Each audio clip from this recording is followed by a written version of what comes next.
अस्सलाम वालेकुम Nadreen. Programme बरकत ऑनलाइन सां गॾु अॼु असां सां मौजूदु आहे सिंध जो सुरीलो फ़नकार बरकत अली गोपांग। बरकत अली गोपांग सिंध जो उहो रागी आहे जंहिं पंहिंजी पूरी ज़िंदगी हिन फ़न जी दुनिया में गुज़ारी आहे। अॼु असां बरकत सां जेको आहे सो कचहरी बि तमामु घणी कंदासीं, कुझु गीत बि ॿुधंदासीं। अचो त बरकत साहिब जी तरफ़ हलूं पिया। बरकत साहिबु, हमेशह जेको आहे सो तव्हांखे असां मुस्कुराईंदे ॾिठो आहे, माण्हुनि सां मुहबत कंदे ॾिठो आहे ऐं तक़रीबन ही मुंहिंजे ख़्याल में टियों चोथों दफ़ो तव्हां वटि असां आया आहियूं ऐं तकलीफ़ तव्हांखे ॾिनी आहे ऐं सदाईं तव्हां असां सां मुहबत कई आहे। अॼु हिकु दफ़ो ॿीहर असीं तव्हांखे तकलीफ़ ॾेई रहिया आहियूं। बरकत साहिबु, तव्हांजी पैदाइश किथे ऐं कहिड़े शहर में थी? बिस्मिल्लाहिर्रहमानिर्रहीम। अस्सलाम वालेकुम या अली मदद। सभ खां पहिरियां तव्हां निहायत शुक्रगुज़ार आहियां भाउ तौसीफ़ अगम साहिबु तव्हांजो, जो तव्हां क़ुर्ब जा क़दम भरे ऐं मुंहिंजे हिन ग़रीब खाने ते कई आया आहियो ऐं मुंहिंजे ई पंहिंजे ई चैनल ते जेको बरकत गोपांग ऑफिशियल आहे ऐं उतां मुंहिंजे ई चैनल तां वेही करे तव्हां मुंहिंजी ज़िंदगी बाबति मूंखां ई इंटरव्यू पिया वठो। सो इहा मुंहिंजे लाइ हिकिड़ी बाहिस ख़ुशी जी ॻाल्हि आहे ऐं उनजे लाइ आउं तव्हांजो तमामु निहायत तहे दिलि सां शुक्रगुज़ार आहियां जो तव्हां मूं क़ुर्ब जा क़दम भरे आया आहियो। तव्हां ॻाल्हि कई आहे जेको आहे पैदाइश जी। असल में बिल्कुलु मुंहिंजी जेका पैदाइश आहे त मुंहिंजे हिन पंहिंजे ई सुहिणे शहर सिंध धरती जे हिकिड़े बहितरीनु शहर कंबर में जेको आहे सो मुंहिंजी पैदाइश थी आहे ऐं हिन महिल बि आउं कंबर में ई रिहाइश पज़ीर आहियां। असां मां तव्हांजी नंढी ॻाल्हि कढींदुसि। अक्सर जॾहिं बि असीं तव्हांजा इंटरव्यू कया आहिनि त तव्हां हुन में ॿुधायो आहे त मुंहिंजी बेसिकली जेकी पैदाइश आहे उहा मीरो ख़ान में आहे ऐं अॼु असीं तव्हां खां पुछूं पिया हिकु नई ॻाल्हि आहे जेको तव्हां चओ पिया त असांजी मुंहिंजी पैदाइश उहा कंबर आहे। बहरहाल उहो बि को वक़्तु हुयो, को टाइम हुयो जो इहे ॻाल्हियूं कंदा हुआसीं त बाबा मुंहिंजो ॻोठु बि मिरो ख़ान आहे, मुंहिंजो शहर बि मिरो ख़ान आहे, मुंहिंजो जियापो बि मिरो ख़ान आहे।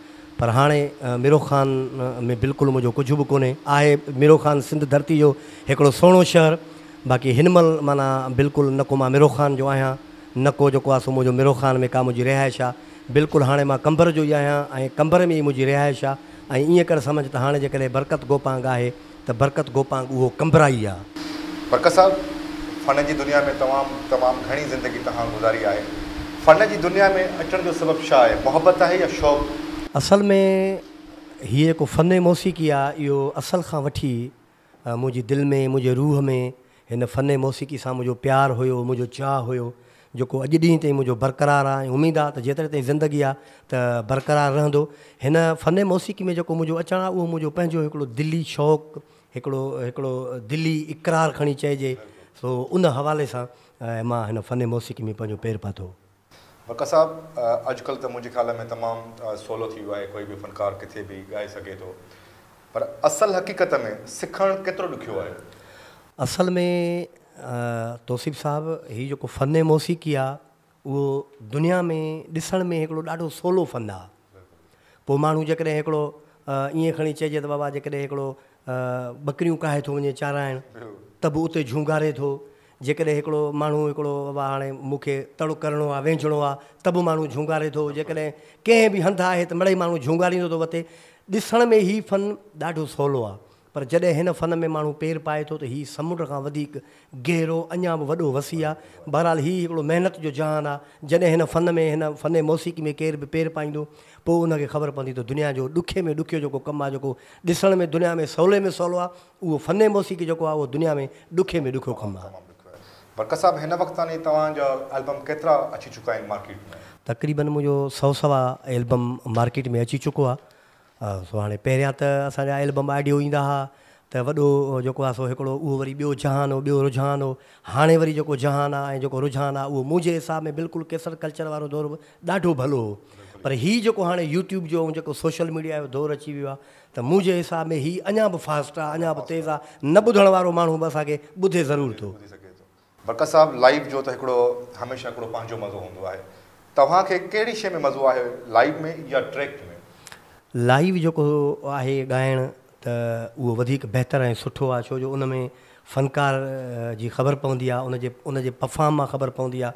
असल में मसइलो आहे त जेकॾहिं केरु बि सुठो ॻाइण वारो, सुठो जेको आहे सो हिन फ़न मौसीक़ी में सुठी ॼाण रखण वारो जॾहिं माण्हू हूंदो त सिंगर जॾहिं स्टेज ते अची वेहंदो उहो हारमोनियम ते हथु रखंदो, उनजे कॉर्ड ते हथु रखंदो त उनखे ख़बर पइजी वेंदी त हीउ फ़नकार सुरीलो आहे या हिन फ़नकार में सुरीलाइप जा गस्ट आहिनि या न आहिनि। ईअं खणी चइजे त हीउ सुरीलो आहे या बेसरो आहे। सिर्फ़ु माना स्टेज ते वेही हारमोनियम ते हथु रखण ते। सो बहरहाल जेको ट्रैक वारो सिस्टम आहे सो उनखां जेको लाइव वारो आहे सिस्टम उहो तमामु ॾुखियो आहे। उन में महिनत केतिरी आहे लाइव में, मतिलबु जेके आवाम जेको सो ॿुधे पियो, व्यूवर्स असांजा ॾिसनि पिया, कुझु हिन में अहिड़ा बि जेके फ़नकार हूंदा जेके नवां नवां सिखंदा हूंदा, त तव्हां उनजी महिनत मतिलबु केतिरी महिनत आहे लाइव में ऐं ट्रैक में? बहरहाल मसइलो इहो आहे त लाइव में इहो आहे त लाइव में ॻाइणु जेको आहे उहो ॾाढो ॾुखियो आहे। लाइव में सॼी फ़नकार जे अर्तब करतब जी ख़बर पवंदी आहे त हिन फ़नकार में केतिरो टैलेंट आहे, हिन फ़नकार में केतिरो टैलेंट न आहे। छो जो स्टेज ते ॻाइणु ॾाढो ॾुखियो आहे। हिकु त कलाम उनजो कहिड़ो मिसरो ॻाइणो आहे, ठीकु आहे, बाबा कंहिं दोस्त जी प्रोग्राम में फरमाइश ॾियणी आहे, उनखां बाद में हारमोनियम जो पीस वॼाइणो आहे, रिधम वारे जो ख़्यालु करिणो आहे, उहो किथां खणणो आहे। हा उहो असां ईअं त आहे त कलाम जेको आहे सो असां उतां ॻाए वॼाए ऐं खणूं अची खाली मां, त उहो असांजो जेको बि पीस वॼाइणु आहे उहो सॼो ईअं खणी चइजे त हिकिड़ो उहा जेका महिनत आहे उहा धरम भरम थी वञे। छो जो ॻाइणु वॼाइणु क़ाइदे क़ानून जो कमु आहे। उनखे क़ाइदे सां ॻाइबो, क़ाइदे सां खणिबो, क़ाइदे सां उनखे वॼाइबो, त उन में बहितरी बि आहे ऐं उन में हिकिड़ी सुठनि गायकनि में हिकिड़ी सुठी पज़ीराई बि मिलंदी आहे। बिल्कुलु बिल्कुलु।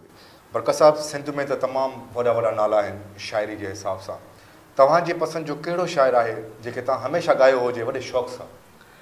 बहरहाल हूं त मुंहिंजे पसंदीदा जेको शाइर आहे उहो शाह अब्दुल लतीफ़ भिटाई आहे, जंहिंजो आउं मुरीद बि आहियां, ऐं लतीफ़ सिंध आहे, सिंध लतीफ़ आहे।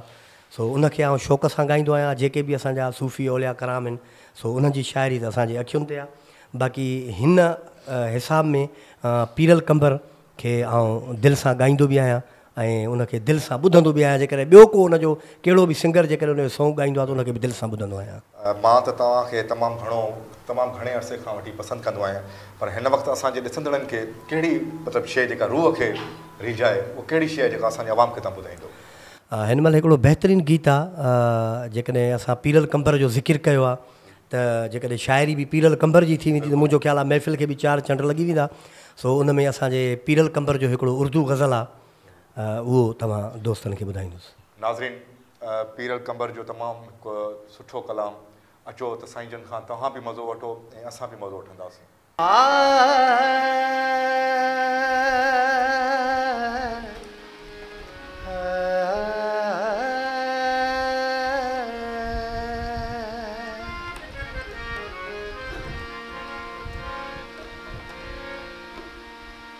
पत्थर कहा तो पाँव से, पत्थर कहा तो पाँव से, सर तक पिघल गई, ये बात मेरे मुंह से भी कैसे निकल गई। पत्थर कहा तो पाँव से, पत्थर कहा तो पाँव से, सर तक पिघल गई, ये बात मेरे मुंह से भी कैसे निकल गई। पत्थर कहा तो पाँव से, पत्थर कहा तो पाँव से, सर तक पिघल गई, ये बात मेरे मुंह से भी कैसे निकल गई। पत्थर कहा तो पाँव से।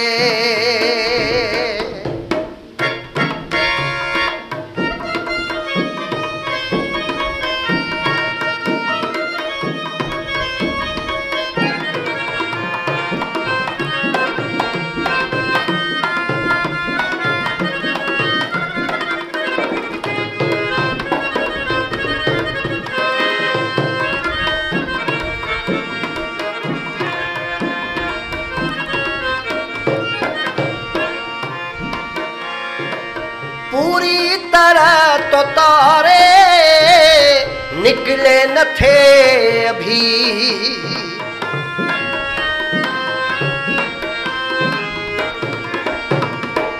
पूरी तरह तो तारे निकले न थे अभी, जो रात अब न ढलनी थी, जो रात अब न ढलनी थी, कैसे वो ढल गई, ये बात मेरे मुंह से भी कैसे निकल गई। पत्थर कहा तो पाँव से, पत्थर कहा तो पाँव से।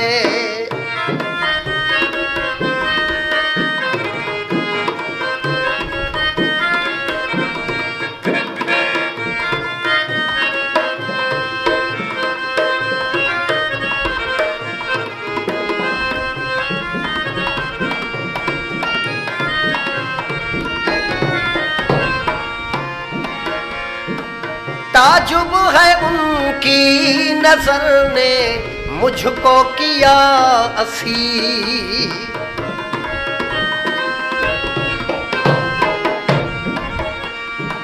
ताजुब है उनकी नजर ने मुझको किया असीर।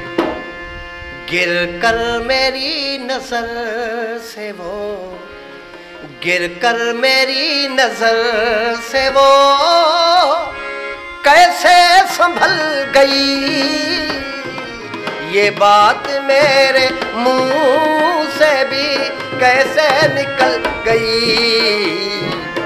पत्थर कहा तो पाँव से, पत्थर कहा तो पाँव से।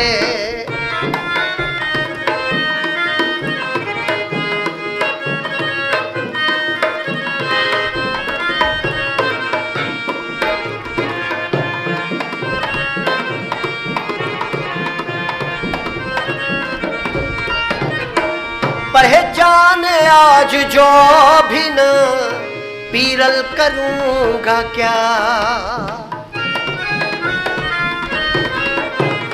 पहचान आज जो भी न पीरल करूंगा क्या। तब तो पराए देश में, तब तो पराए देश में ये जान जल गई।